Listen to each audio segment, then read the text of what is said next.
in our upcoming iOS rundown, I say I think Apple might have me. They might have me switching to the iPhone. And you know what the feature is? No. Classic answering machine mode. Oh, I thought you just Yeah. didn't have voicemail enabled. Well, I could though. So with their new feature, what it does is you can push people to voicemail, or they can just go there naturally. And then as they're leaving a voicemail, it pops up a live transcription of what they're saying on your phone. So you can decide if that's someone we want to talk to and if it's important, and you can take the call. That is a game changer. I want to screen my calls That because there's sounds. nothing I can do to keep my phone number from leaking. So if I could just screen my calls, we're good. Well, I already screened my calls on Android. Well, yeah, but can you see when they're leaving a voicemail? I don't have voicemail. I just screen my calls. But I want to see. I mean, I want to see what they're saying because Yeah, I you can don't see that. necessarily have. That's the whole reason why I use it. If you call me right now, if you don't necessarily do it, but if you call me right now, the call will come in and I'll have 3 options: answer, decline, or screen call. And if it's a number that I don't know, I click screen call, and Google tells them your call is being screened, tell them what it's about, whatever. And then when they speak into it, it will put a text transcript of what they're saying on my screen. Oh, yeah, no, I don't have This that. is the reason why I said I wouldn't go to an iPhone, because I like this feature so much. And now you're telling me there you that go. they're releasing this feature. So that's pretty big. Yeah. Yeah. Wow. All right. Apparently it's a Pixel only feature. Sick. Thanks, Pixel. Anyway, So that makes sense. my actual point was that I don't think I can ever leave Android because every time I start thinking, ooh, yeah, iPhone, that's pretty cool, blah, blah, whatever. I just encounter something that would have driven me absolutely bat crazy on an iPhone. So I got this like home laser hair removal thing. And the only way I was able to get it was by ordering from Amazon UK because it's not technically certified in Canada or whatever. I don't care. Like if it's certified in the UK and the US, whatever, I will just use it, or other people in my house will use it or whatever. You can't tell me what to do. But they can, because I'm in Canada with a Canadian Google account with a Canadian payment method. So I'm on the Canadian Play Store where the app is not available.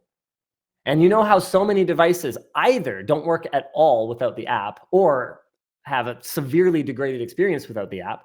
Because I'm on Android, I can just sideload it. On the iPhone, I don't know. Maybe there's some way I could get around it, but I don't have to figure that out because I'm on Android.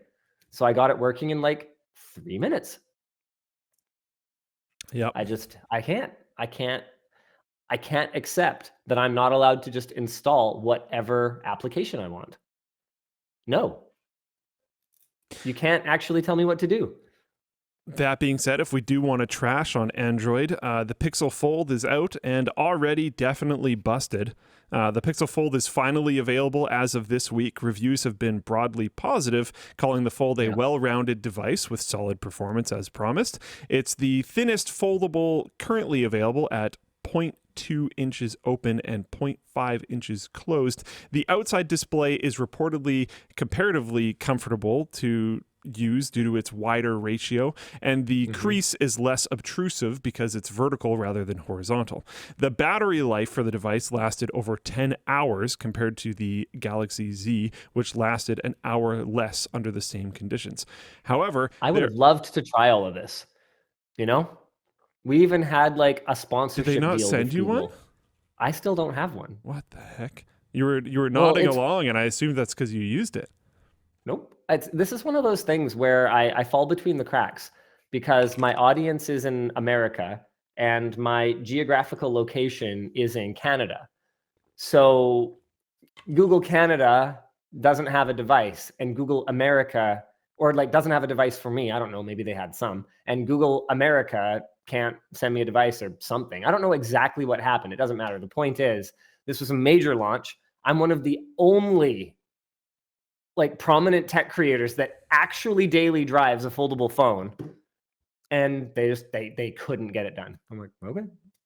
That's Like wacky. the reality of it is, like I don't really want to switch phones right now. Like I'm using the Fold 3 because I just couldn't be arsed to switch to the Fold 4.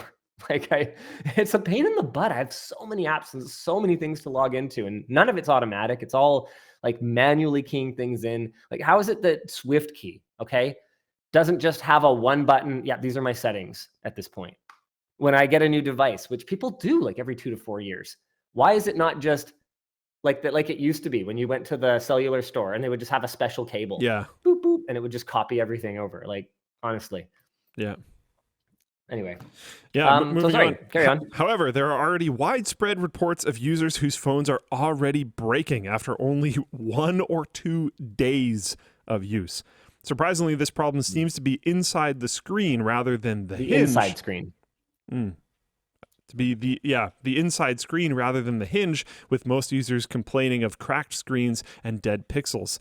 The protective plastic layer on top of the Fold's ultra-thin inside panel doesn't quite stretch to the edge of the screen, and the two halves of the display are extremely close when folded. This can result in users crushing small debris between the two halves. The screen on Ars Technica's review copy of the Pixel Fold appears to have died after 4 days of light usage due to a tiny puncture in the exposed OLED screen. And we have a picture here. Can I just share the doc? Do you do that? I don't remember. Yeah, I do it. I have Just a zoom picture in here. so they can see the picture. Give it the old control mouse wheel. He's got this. He's got this. Pinch to zoom. Let's go. Where's your MacBook at? Why is the touch not working for this? There we go. That's not touch. Let me help you. That's touchpad. We got it though. You can see the screen protector. Yeah, it doesn't go to the edge. That seems like a mistake. I mean, I don't have the screen protector on my Fold anymore, but as I recall, there was a gap around the edge just because manufacturing tolerances and all that. Our discussion question here is, how on earth would they not catch this? And why wouldn't they fix it prior to launch? And you know what? Honestly, what I would say is a couple of things. Number one is the people who were daily driver testing this thing were probably being really careful with it, like contractually. They were probably not supposed to break them. So while you might catch some real world, real world wear and tear issues, you also might not. And the second thing is that there can be differences from one unit to the next, even on the exact same production line. They may have just gotten lucky and all the pre-production ones were fine. And then they went and they moved to production, and Lord only knows, what went slightly differently, and it's not as good anymore. I mean, when we did all of our pre-testing for the carabiners on the backpack, for example, we didn't have any fail. And we looked back at the early samples and they were way more robust than the ones we've gotten back from people that have broken.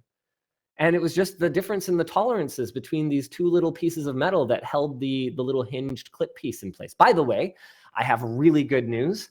Tynan and who else from the engineering team was there? Ooh, I'm embarrassed. But anyway, Tynan, a couple of the engineers from Creator Warehouse came and chatted with me this morning, and I approved the final replacement carabiner pulse.